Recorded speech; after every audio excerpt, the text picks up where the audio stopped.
2023 is the year of the first USB-C iPhones, and so it was a perfect time to upgrade from the 2021 base iPhone 13. This is a brand new iPhone 15 Pro, and we got the beautiful white titanium version here. My wife is kindly letting me borrow this for the channel, so shout out to her for sharing. I personally think this 2-year upgrade is a much more interesting comparison than comparing year over year between the 14 and the 15 series, since most sane people aren't upgrading every year. My iPhone 15 Pro review will mostly be about this 2-year upgrade from the iPhone 13, which I'm sure is a more common upgrade path for most people. So if you're interested in that video, make sure to subscribe to the channel. For a while, I didn't think it was worth going for the more expensive Pro models because it wasn't that big of a gap, but the 15 Pro finally seemed like the device to make the move. Of course, we have the new USB-C port that makes things so much more convenient for charging and for any data transfers to the laptop. You just need one cable now, which makes life a lot easier. With the new titanium frame, the Pro models are finally lightweight. It's about 20 grams lighter than the 14 Pro, which is a huge difference. Plus, I always thought the shiny aluminum frame made the Pro models a little tacky, which made the base versions much more appealing to me. Now the 15 Pro has this all matte look on the back, and the frame is a much more refined look that I actually like.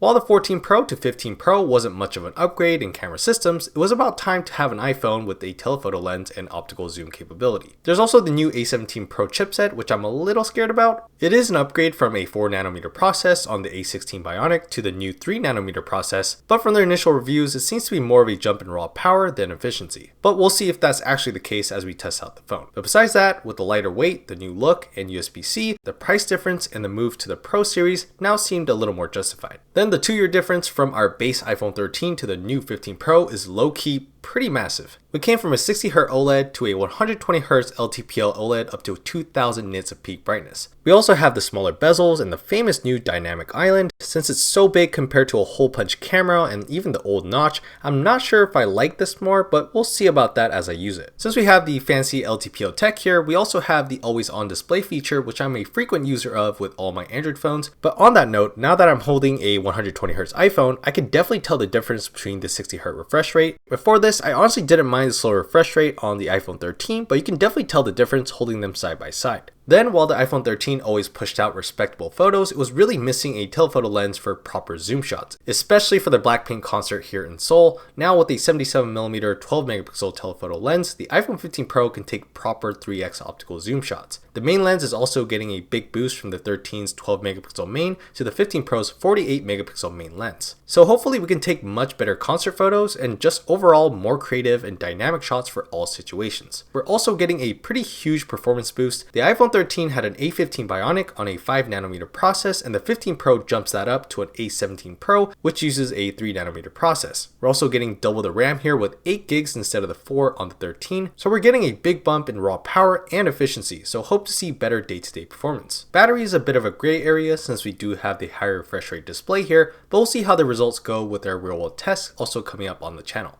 Apple didn't really detail this too much, but I am hoping to see some faster charging speeds for the 15 Pro. We're also getting some network upgrades with Wi-Fi 6E and Bluetooth 5.3 coming from the iPhone 13 standard Wi-Fi 6 and Bluetooth 5.0. Cell connectivity or Wi-Fi network issues and sudden disconnects were sort of common on our iPhone 12 and 13 units, but we're hoping that's finally resolved with the 15 Pro. Alright, so those are my initial thoughts with my first day with the iPhone 15 Pro. I'm going to be doing a real world battery test, a camera test, a full review, and more, so make sure to subscribe to the channel to stay tuned for those videos. Let me know in the comments your thoughts on this phone and what aspects you'd like me to cover in my upcoming videos. Thank you so much for watching, and I'll see you guys on the next video.